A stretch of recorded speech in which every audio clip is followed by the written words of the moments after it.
What is up mga ka-NCAA? This is Mickey Santos at ngayon ay narito tayo sa Intramuros, Manila para kamustahin ang mga manlalaro ng LPU Lady Pirates. Kaya tara't kilalanin, tsikahin at kausapin ang mga bagong aabangan at mga pamilyar na mukha na makikita natin maglalaro para sa NCAA Season 99 New Heroes of the Game.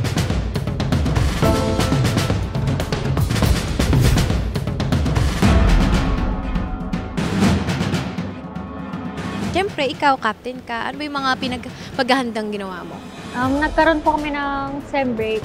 So, parang isang month po ata yun. Then, parang minaximize ko po yung time na i-condition yung sarili ko, yung katawan ko. Pero eto, ano ba yung dapat naming abangan sa inyo, sa iyo at sa buong LPU Lady Pirates? Mas matured and mas kilala namin yung isa't isa. Mas meron kaming communication ngayon. Siyempre, mas pinaghandaan po namin since may nakuha din po kaming title last season. Siyempre, mas gusto naming i-maintain and mas angatan pa yung nangyari last season. Mas gutom kami and siyempre, mas eager na manalo this season. Paano ka ba naghanda for this upcoming season?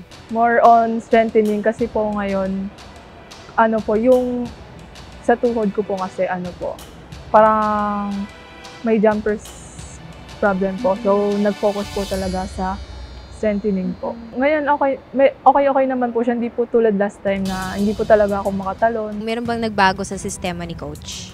Hindi siya katulad dati na high ball yung namin. Pero ngayon, since puro matatangkad niya ngayon yung mga kalaban namin, kailangan din namin na makasabay doon. Ginawa namin na mas mabilis para makasabay kami sa kalaban namin. Lagi ko sinasabi, even before, underdog pa rin kami. Because hindi naman kami ganun lakas mag-recruit.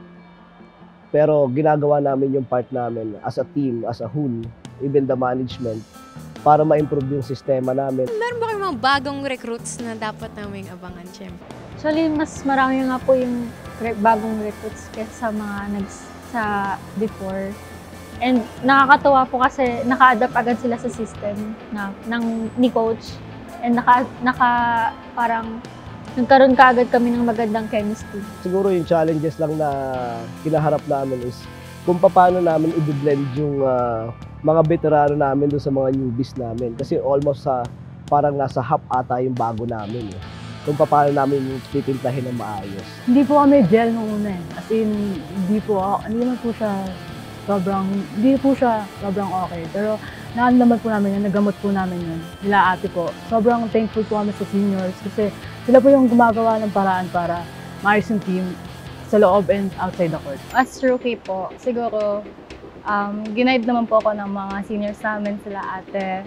Tapos sabay-sabay naman po kami nag-ready. So siguro yung ginawa ko ngayon, parang adjustment po. Since di naman po talaga middle blocker yung position ko. Pero ayun po, kung saan po na position yung makakatulong sa team.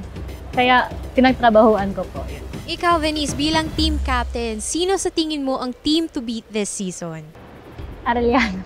Hi! Bakit Arellano? Kasi since nung naglaro ako first year, di pa po namin sila natalo. So parang gusto ko silang matalo ganun. Arellano. Arellano. Or CSB. Pero Arellano talaga. Kasi nga, simula 2019, hindi pa namin sila natalo.